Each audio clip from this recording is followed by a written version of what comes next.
Let me tell you something. This guy is right now easily the best heavyweight in the world, and he may be one of the all-time greatest heavyweights. I have never seen anybody hit with the power that Francis has. Bienvenue à tous dans le Flashback, l'émission qui vous raconte les plus grands moments de l'histoire du sport. L'histoire que nous allons vous raconter aujourd'hui oppose deux combattants au parcours semé d'embûches. D'un côté, un immigré clandestin ayant connu les mines, la prison et la rue. De l'autre, un géant pourtant né prématuré et pesant moins d'1 kilo à la naissance. Un addict à toutes sortes de substances. Un combattant en surpoids qui a souhaité mourir à de nombreuses reprises. Like I said, I was waking up and I didn't want to be alive. I was making everybody's life a misery. Everybody who was close to me was pushing away. I'd go very, very, very low at times. Very low. Ces deux miraculés n'ont pourtant rien lâché et le destin les a amenés à se confronter sur le ring. On parle bien sûr de Tyson Fury et de Francis Ngannou. Deux hommes partis de rien et devenus des légendes. Alors, enfilez vos gants, car on prend notre fameuse machine à remonter le temps, direction l'Arabie Saoudite, en ce 28 octobre 2023. Le jour où l'un des plus grands upsets de l'histoire du noble art a failli avoir lieu. Vous êtes prêts? Let's go! We're seeing history made. I'm expecting a war, and if it's not a war, I'm going to be disappointed. We will see the biggest names in the sport. It's going to be Tyson Fury and Francis Ngannou. I'm the baddest man on the planet. Sign the contract, you big stiff idiot. Let's be real, this fight's going to last as long as Tyson Fury wants it to last. I don't care how much firepower you got. I don't care how much power you pack behind your punch. I mean, there's no other heavyweight out there that's going to step in the ring and beat him. I want to knock him out. It's actually hurtful, isn't it? I'm about to cry in my eyes, Harry. Oh, that was sharp. Battle of the baddest. And we're going to find out who is the baddest motherfucker on the planet.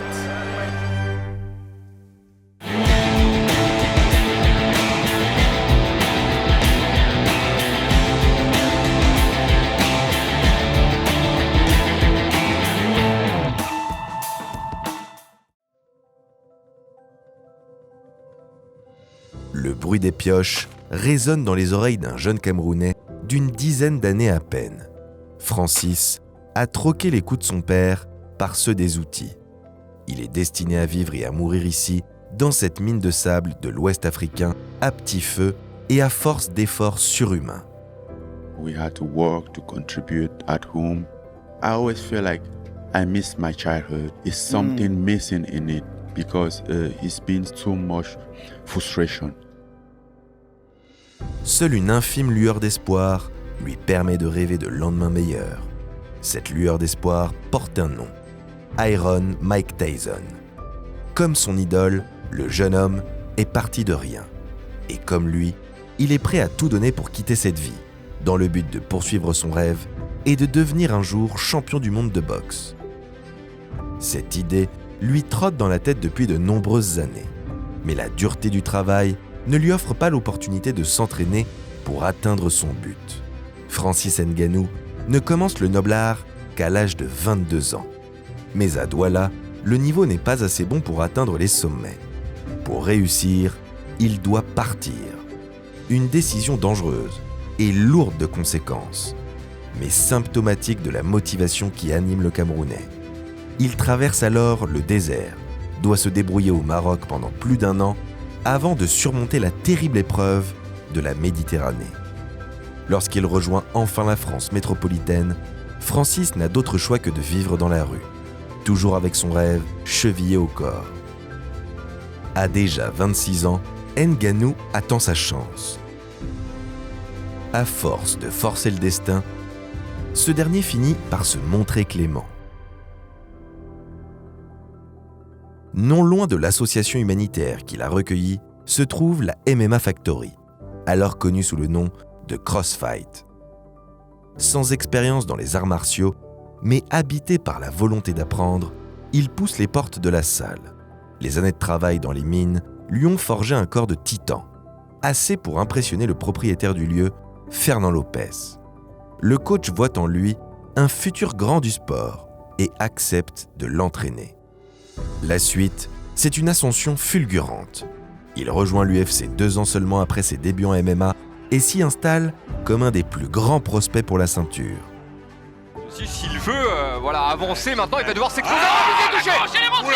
Il n'y a plus qu'à finir, faut accélérer maintenant. Francis c'est Ngannou, maintenant ou jamais, c'est maintenant ou jamais. Il continue, attention à pas se faire contrer. C'est terminé. Ceinture qu'il finit par conquérir en 2021 après 8 années de travail acharné. S'il est au sommet de la chaîne alimentaire, Francis Ngannou n'oublie pas son rêve de gosse pour autant, devenir champion du monde de boxe. Après une grosse embrouille avec le patron de l'UFC, Dana White, le Predator se lance à 36 ans dans une course contre la montre. Lui, le fan de Mike Tyson, veut marcher dans les pas de son idole. Mais sur sa route se dresse un géant, tant par sa taille que par son statut. Un homme ayant hérité du nom d'Iron Mike, Tyson Fury. Comme Ngannou, le Gypsy King n'a pas eu une enfance facile. Sans un coup de pouce du destin, il serait sans doute mort à la naissance. Né prématuré de 3 mois et pesant moins d'1 kilo sur la balance, rien ne prédestinait ce nourrisson à dominer le monde de la boxe. Rien, excepté son prénom et son héritage familial.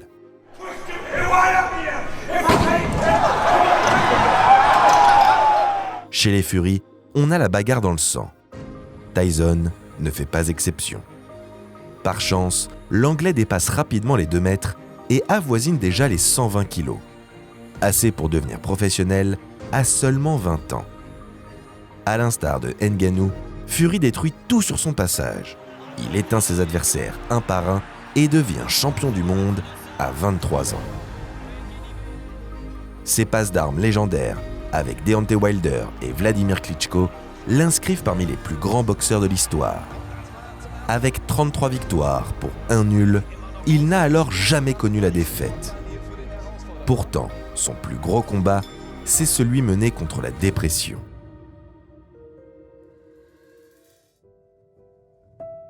Addict à la cocaïne et empli de pensées suicidaires, Tyson Fury prend sa retraite à 27 ans. Quelque temps après sa victoire sur Vladimir Klitschko, il pèse alors près de 180 kilos et passe à 2 doigts de se donner la mort. And I was in my car. I bought a brand new Ferrari convertible in the summer of 2016. And I was in it and I was on the highway. And at the bottom of about a 5-mile strip, there's a massive bridge that crosses the motorway. And I knew that. And I got the car up to 190 miles an hour. I was heading towards that bridge. And I didn't care what no one was thinking. I didn't care about hurting my family, me career, people who friends, anybody. I didn't care. I didn't care about nothing. I just wanted to die so bad. Mais l'appel du ring est trop fort. Celui de la famille également. Un gitan ne refuse jamais un combat et n'abandonne jamais les siens. Il perd près de 60 kilos et revient sur le canevas comme s'il n'avait jamais arrêté. Nos 2 protagonistes auraient pu ne jamais se croiser, particulièrement sur un ring de boxe. Pourquoi Francis Ngannou prendrait-il le risque d'affronter un champion du monde dès son premier combat ?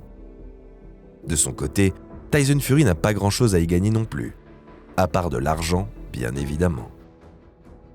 Il est en pleine préparation pour le combat le plus important de sa carrière, un duel d'anthologie face à Alexander Usyk, avec pour objectif de devenir le champion incontesté des poids lourds. Face au Camerounais, l'Anglais est sûr de sa victoire, au point d'annoncer pouvoir le battre avec 25 bières dans l'estomac. I could drink 25 pints of beer and still beat Francis Ngannou in a fight. Un affront que Ngannou ne peut accepter. Qu'importe s'il brûle les étapes, il a déjà pris bien trop de retard face au titan du Noblard. Et rien de tel qu'un combat contre l'un des meilleurs d'entre eux pour tester son niveau. La date est fixée au 28 octobre 2023, 2 mois avant Fury versus Usyk. Les conférences de presse d'avant-combat sont électriques. Les 2 champions laissent le respect au vestiaire et se promettent une guerre sans merci. I get some wrestling trick for him. You're like a Christmas cracker, mate. You get pulled and there's nothing inside here. You're gonna find out. Good. You're gonna find out, brother. Did it all before me. 34 times before. What they're going to do, that will do. You're no different. 10 rounds de 3 minutes, dans une salle saoudienne pleine à craquer. On trouve dans les tribunes un nombre incalculable de légendes. Evander Holyfield, Mike Tyson, Sugar Ray Leonard. Pourtant, c'est bien vers Francis Ngannou que tous les regards sont braqués. Des regards pleins de curiosité malsaine. La même qui nous pousse à constater les dégâts après un accident de la route. Beaucoup s'attendent à une sortie de piste, voire à un crash monumental de la part de l'ancien champion de l'UFC. Ils sont plus rares, en revanche, à s'autoriser à être surpris. Les fans vont rapidement être fixés, car The Battle of the Baddest peut enfin commencer.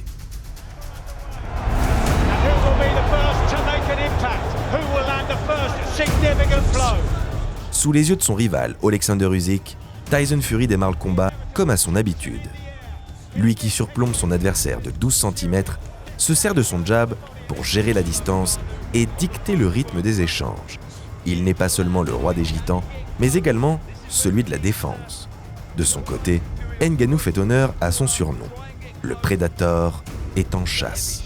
Il se place au centre du ring et tente d'échapper aux tentacules de l'Anglais.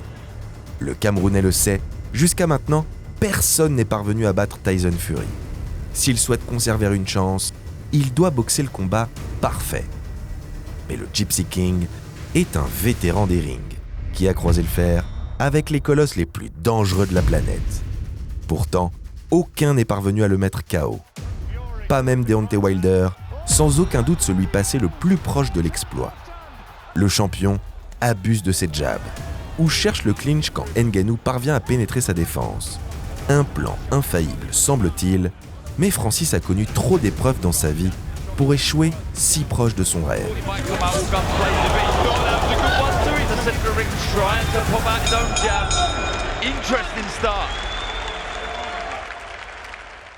Si Fury remporte effectivement ce premier round, le challenger surprend tous les observateurs.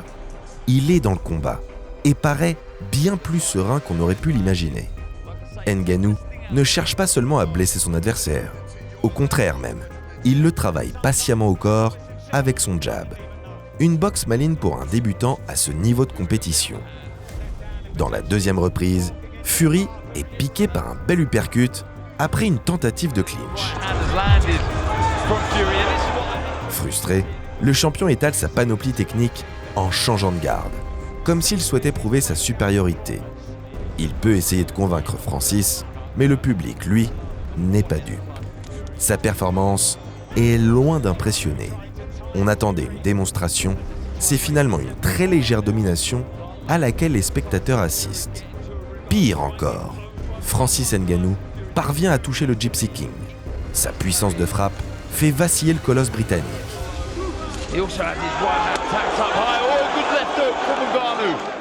Pourtant, même après avoir senti l'odeur du sang, le Camerounais reste surprenamment calme. Il ne se précipite pas et se permet lui aussi de changer de garde avant de commettre l'impensable. Par 2 fois, Tyson Fury tente son move signature, un gauche-droite qui a fait tant de mal à Deontay Wilder. Mais l'Anglais a sous-estimé Ngannou.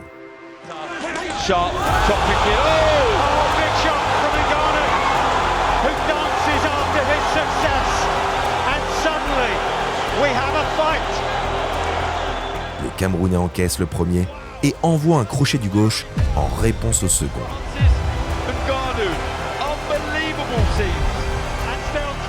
Stupeur dans la salle, Tyson Fury est au sol. Si Ngannou se permet une petite danse, il ne se jette pas pour autant dans la gueule du loup. Son adversaire est blessé, mais le chaos attendra. Francis reste prudent durant les 20 dernières secondes du round. En un coup, le champion UFC vient de refaire son retard. Le momentum est pour lui. Tous les ingrédients sont réunis pour assister à l'un des plus grands upsets de l'histoire. Enfin, plus facile à dire qu'à faire. Fury est un habitué des résurrections miraculeuses. En tout et pour tout, c'est la 7e fois de sa carrière qu'il goûte au canevas du ring. Dans cette situation, l'Anglais sait exactement ce qu'il doit faire. Il prend d'abord le temps de récupérer pendant l'inter-round, puis reprend son plan de jeu comme si de rien n'était. Des jabs, encore des jabs, et toujours des jabs. Et quand son bras avant n'est pas utilisé, Fury choisit le clinch. Un style défensif, ennuyeux, mais efficace. Il reprend le rythme dans le 4e round, avant de clairement dominer les 5e et 6e reprises.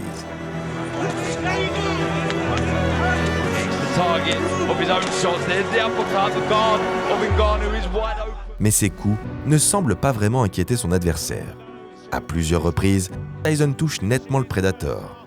Pas suffisamment cependant pour espérer le blesser. Pire encore, à la fin du 6e round, l'Anglais réalise un geste interdit. Ngannou a beau être un expert du MMA, c'est bien Tyson Fury qui envoie un coup de coude à son adversaire. Le monde à l'envers. Signe d'agacement, mind game ou simple maladresse, cet acte déloyal a le mérite de réveiller Francis. En souffrance physiquement depuis le milieu du combat, le Camerounais trouve un second souffle dans cette dernière ligne droite. Alors que bon nombre d'experts estimaient que son cardio était l'un de ses principaux défauts, Francis leur prouve encore le contraire. Il ne reste que 3 reprises pour faire la différence.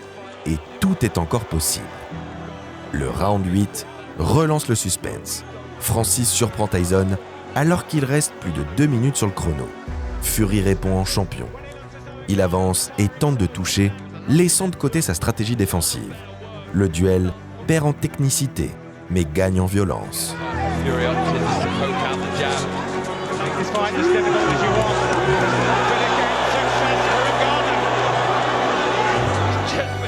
À ce petit jeu, c'est le Predator qui s'en sort le mieux. Il encaisse les coups sans broncher et frustre de plus en plus son rival britannique. Le public, occupé à huer Cristiano Ronaldo depuis quelques minutes, recommence à s'intéresser au combat. Sur le ring, les coups pleuvent, accompagnés par des cris de stupéfaction. Chaque spectateur croit en l'exploit. Et si Francis Ngannou parvenait à faire tomber l'invincible Tyson Fury? Les juges se trouvent face à une situation délicate. Fury a certes contrôlé la grande majorité du combat, mais c'est bien Ngannou qui a envoyé les coups les plus significatifs. La balance peut pencher d'un côté comme de l'autre. Et quel que soit le résultat, les fans auront forcément leur mot à dire. Dans le coin de Fury, l'inquiétude grandit. Les mots fusent, parfois avec violence, mais le résultat est là. Tyson retrouve son rythme à coups de jab puissants. La bête est blessée et c'est dans ces moments-là qu'elle est la plus dangereuse. Il n'est pas revenu de la mort face à Deontay Wilder pour se laisser battre par un vulgaire combattant de MMA. Son orgueil lui offre un second souffle, là où Ngannou semble avoir épuisé le sien lors de la reprise précédente. A stage of the contest that many predicted we would never reach. It's the 10th and final round. Tyson Fury against Francis Ngannou. Il reste une dernière chance aux Camerounais pour choquer le monde. 3 minutes pour créer un exploit monumental.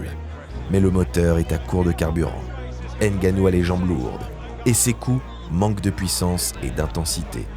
Ce qui fait l'affaire de Fury qui se contente de se déplacer sur le ring en évitant le danger. Une fin assez décevante au vu de la bataille livrée. Mais pour l'heure, le monde entier retient son souffle.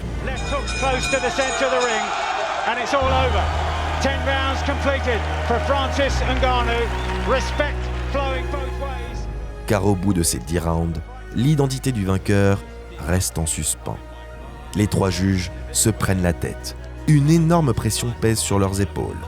Francis Ngannou et Tyson Fury sont marqués par le combat, mais aussi le stress précédant le résultat du combat. Le destin n'est désormais plus entre leurs gants. Pourtant, le Camerounais semble confiant et fier de sa performance. Kamaru Usman et Israel Adesanya sont présents sur le ring pour féliciter leur ami. Le visage de l'Anglais, lui, est bien plus fermé. Michael Buffer est le seul homme à connaître l'issue de la soirée, et c'est à lui que revient la lourde tâche de révéler le verdict. Comme on pouvait s'y attendre, la décision est partagée.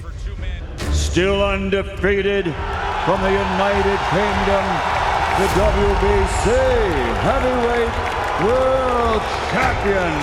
La déception peut se lire sur le visage de Francis Ngannou. La joie du vainqueur, elle, reste mesurée. Fury le sait, il vient de passer à un cheveu d'une humiliation en mondiovision. Le verdict fait couler beaucoup d'encre. Sur les réseaux sociaux, de nombreux fans estiment que Ngannou s'est fait voler sa victoire. I feel very disappointed for Francis Ngannou. I thought he put an incredible performance in, and I think we're going to hear all week the boxing community is going to try and discredit him to try and save the face of boxing. But for me, Francis Ngannou won that fight. La boxe est parfois injuste, mais une chose est sûre, ce combat du 28 octobre 2023 va bien au-delà d'une simple question de vainqueur. Dans un duel digne des plus grands films hollywoodiens, le perdant est ressorti grandi, tandis que le champion a perdu de sa superbe. Fury a toujours sa ceinture autour de la taille, mais son règne, lui, est plus que jamais contesté. Lui qui doit défier Alexander Usyk pour l'unification des ceintures poids lourds, doit reporter le combat par 2 fois.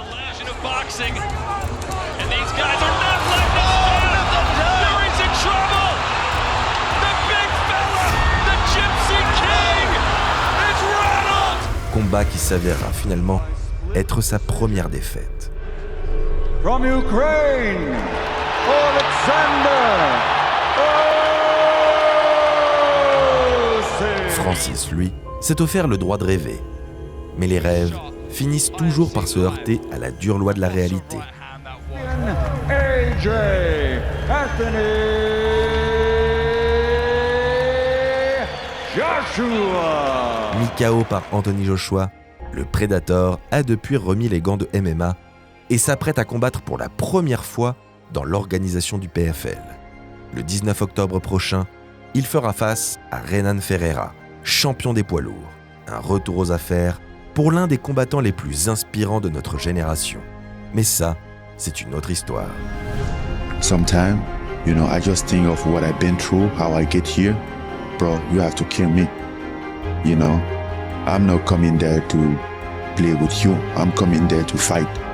But I'm not fighting you. I'm fighting my life. I'm fighting whatever is wrong in my life. It's not been an easy ride, but it's been one that's been worth it. I'm the 44th lineal heavyweight champion in history. I've been given a voice to talk to people who are oppressed and depressed because my people have been oppressed for thousands of years. We've been put down, spit on, hit and punched. So I know what it feels like to be discriminated against on a daily basis. Tyson Fury, aka the Gypsy King, that is a show. He's an incredible athlete, and what he has over everybody is power.